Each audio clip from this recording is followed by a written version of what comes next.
Hi mga besties! Kamusta na po kayong lahat? Pasensya na po at medyo natagalan ang ating pag-upload dito sa ating YouTube channel. Kasi nga medyo busy-busy nga sa panahon na ito. Imagine noong August 3 pa nga yung video ko na ito, kaso nga lang ang tagal kong mag-edit kasi nga sobrang busy ko na. Anyway, nandyan nga pala kami sa tabing dagat kasi nga yung papa ko that time is naghahanda nga ng kanyang bangka kasi nga ito ay lulusong na at pwede na itong gamitin. So yung bangka na ito, galing nga ito doon sa bahay namin kasi doon ni papa ang ni-repair. And then, binuhat lang ito ng apat na tao papunta dito sa tabing dagat. Tapos, pinagtutulungan na lang nila na talian yung mga dapat talian, yung para sa panarikan kung tawagin dito sa amin. Pati na rin doon sa katig, pero hindi ko alam kung anong tawag doon sa Tagalog. Simula ng mga bata pa kami, ito talaga yung bumubuhay sa amin. Kung baga, dito sila ni Papa ang kumukuha ng source of income para naman maitaguyod ang pamilya. Yun nga lang, hindi mo nga talaga maaasahan kapag ganito lang yung iyong source of income kasi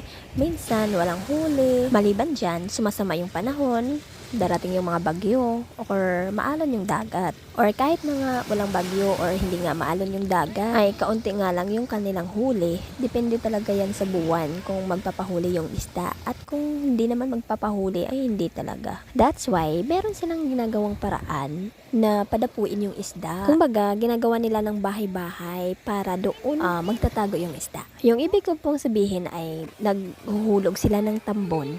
Tambon yung tawag doon na parang ginagawa nila ng bahay-bahay yung mga isda para doon dadapo. Meron po akong pinakita doon sa unang video na mga pyramid. Yung mga nakapaligid doon is yung mga dahon ng niyog.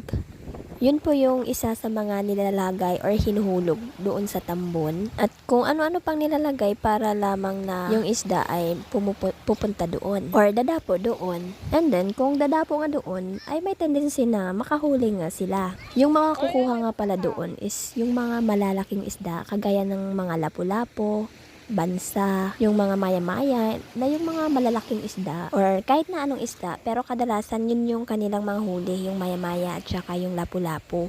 Total, nandiyan na rin kami sa dagat. Tinry ko na rin na mag-boating na mag-isa. Meron din kasing maliit na bangka yung papa ko. Nagbo-boating din kami minsan, pero sila yung nagda-drive, kumbaga. Kung hindi ka nga sanay sa pag-boating na mag-isa or magsagwan lang o dibusay, may tendency pala na aanurin ka kasi yung current ng tubig kung minsan ay malakas.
And then, on the next day, meron nga silang nabiling karne ng baka. Kaya, ito naman yung aking gagawing beef nilaga. Kumbaga, ito yung Ilonggo version. May sari-sarili kasi tayong version or may kanya-kanya tayong version kung paano natin lutuin yung mga luto na kagaya ng mga nilaga. Kasi, Dito sa amin, yung mga nilaga na sinasabi, yung mga hinahalo dyan ay langka. Pero kapag sa ibang lugar naman dito sa Pilipinas, yung kanilang version naman ng nilaga ay merong mga patatas, merong mga sweet corn, o 'di ba parang ganon. Pero dito sa amin, sa Negros, yung nilaga na sinasabi ay merong pampaasim, at saka meron talagang langka, or else yung munggo nandyan, hindi talaga mawawala. Or kung hindi man munggo, ito yung dried beans. Or kung tawagin dito sa amin ay uyas sang balato. Or ito yung buto ng sitaw na magulang na. Pero ito ay tinutuyo nila. Una ko nga ginawa ay pinakuluan ko muna itong mga karne. At pagka kumulo na, ay tinanggalan ko naman itong sebo at binukod ko yung kanyang sabaw. And then, next naman, ito naman yung dried beans, or ito yung buto ng sitaw. Kung wala nga nito, ay gumagamit din kami ng munggo. At kung wala namang munggo, pwede naman kahit na wala. And then, ganyan lang, kagaya ng paglaga ng munggo, ay papalambutin din ito.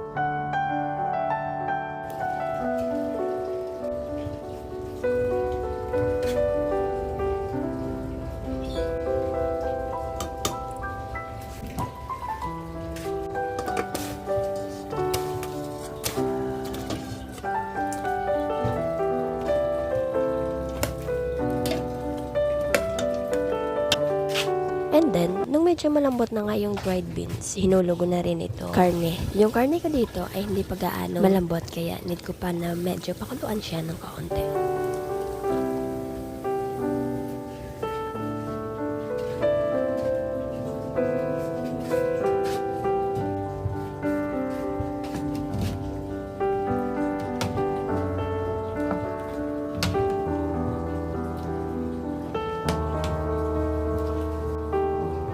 Nilagyan ko na rin ng pampalasa, asin, paminta, at saka beef nor cube.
And then, nung medyo lumambot na nga yung karne pati na yung langka, ay hinulog ko na rin itong dahon ng libas.